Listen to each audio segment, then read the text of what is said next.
Bismillahirrahmanirrahim. Assalamualaikum warahmatullahi wabarakatuh. Sebelumnya, yang terhormat dosen pengampu, Ibu Muti sebagai dosen pengampu mata kuliah eh, Biko, kemudian teman-teman yang saya cintai dan saya sayangi. Baik, di sini kami akan mempresentasikan tugas kasus mengenai konseling, yaitu pasien yang kebingungan atau tidak paham. Baik, kami dari kelompok 5 yang beranggota 5 orang. Perkenalkan saya Najwa Alvina Aditya di sini sebagai moderator. Kemudian ada rekan saya Ranti Amelia, ada Risti Rahayu, ada Selvi, kemudian ada Nabila Jelita Putri. Baik, ini untuk contoh kasusnya. Jadi, seorang wanita berusia 42 tahun datang ke rumah sakit dengan keluhan sesak nafas yang tidak kunjung membaik. Meskipun ia telah mendapatkan resep salbutamol dalam bentuk Metered Dose Inhaler atau MDI dari klinik beberapa minggu sebelumnya, pasien mengaku tetap mengalami kesulitan bernafas, terutama saat malam hari dan ketika terpapar udara dingin atau debu.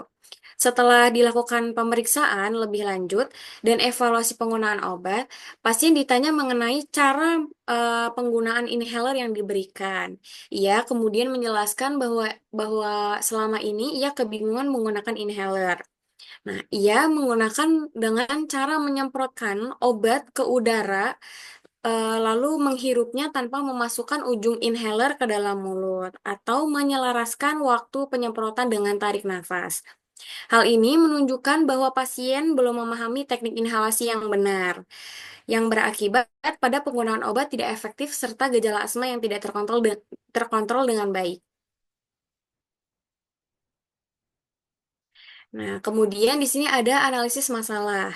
Untuk yang pertama, itu penggunaan inhaler MDI yang tidak efektif karena teknik penggunaan yang salah. Kemudian, untuk yang nomor 2, kurangnya edukasi pasien tentang cara penggunaan inhaler saat pertama kali diresepkan. Yang ketiga, pemantauan dan evaluasi penggunaan obat yang kurang optimal. Kemudian yang terakhir, itu ada kurangnya pemahaman pasien tentang penyakit dan pengobatan.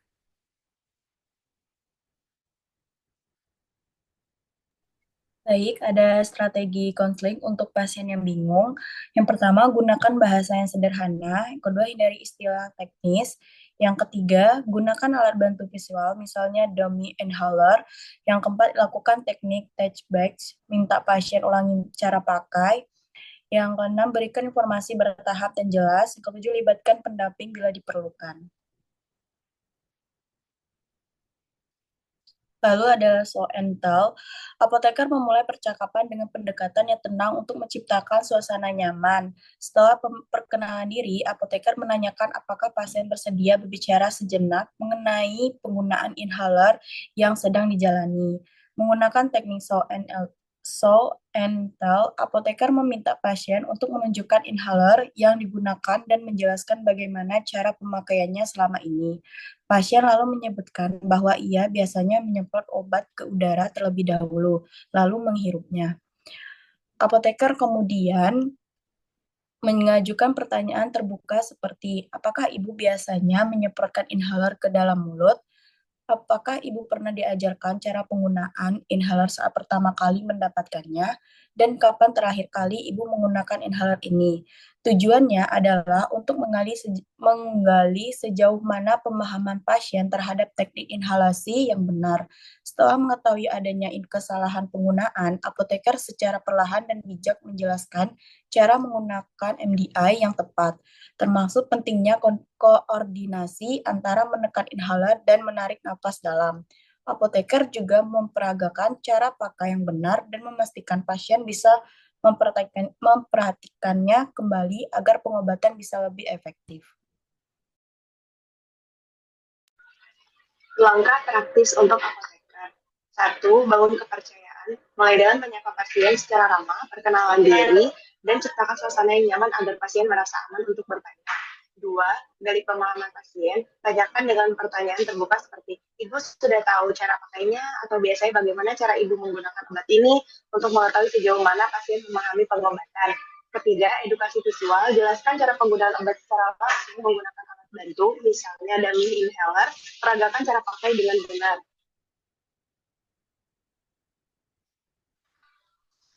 Kemudian untuk keempat, evaluasi ulang. Minta pasien untuk menjelaskan kembali atau mempraktikkan ulang cara penggunaan obat. Hal ini penting untuk memastikan pasien benar-benar memahami. Yang kelima, tindak lanjut. Catat hasil konseling dan buat rencana tindak lanjut seperti penjadwalan kunjungan ulang atau follow up via telepon jika perlu. Jika pasien didampingi keluarga, libatkan juga mereka.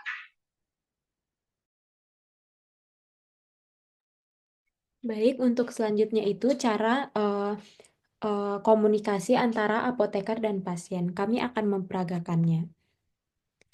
Selamat siang Ibu, perkenalkan saya apoteker Nabila, apoteker yang bertugas pada hari ini.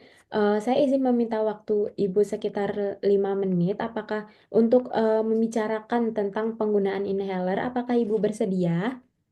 Iya, Bu, boleh. Eh, Baik Ibu, sebelumnya apakah Ibu sudah pernah diajarkan untuk cara pakai inhalernya? Sudah, Bu, tapi saya kurang memperhatikan kemarin pas dikasih lihat sama apotekernya.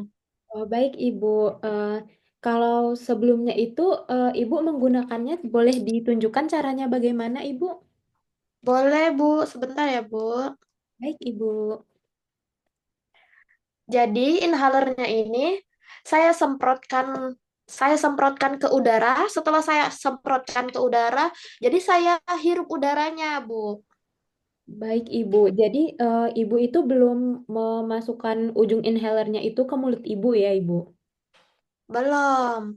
Baik Ibu, saya izin bantu jelaskan untuk cara penggunaan yang benar ya Ibu. Boleh, Bu. Jadi, pertama-tama itu Ibu boleh cuci tangan terlebih dahulu. Setelah itu, Ibu boleh kocok dahulu inhalernya ini, Ibu. Dikocok sedikit, lalu dibuka tutupnya ini, yang biru ini di bawah ini, boleh untuk dibuka.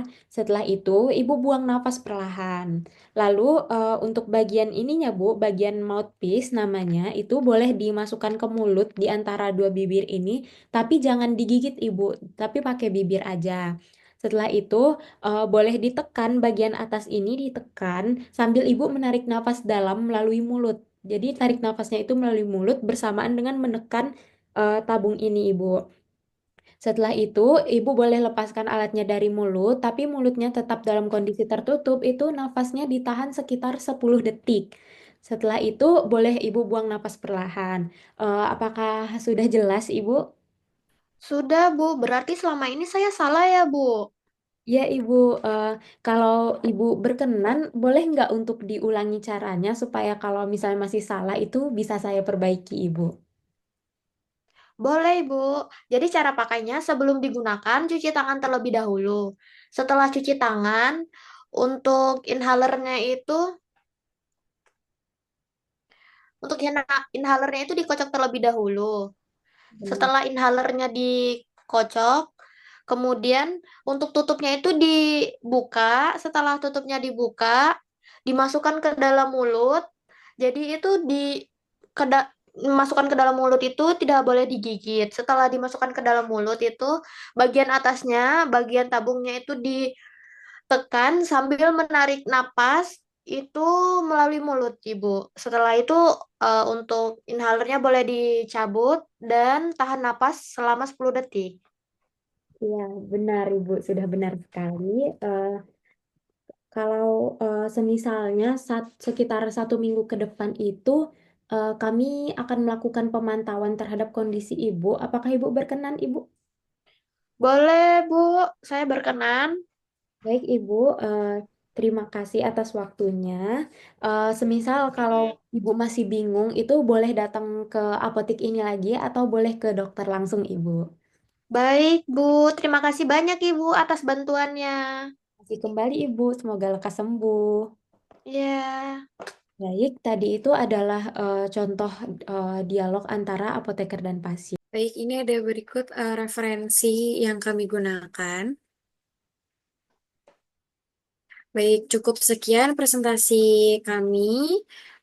Kurang lebihnya mohon maaf bila ada salah kata. Bila taufik wal hidayah. Wassalamualaikum warahmatullahi wabarakatuh.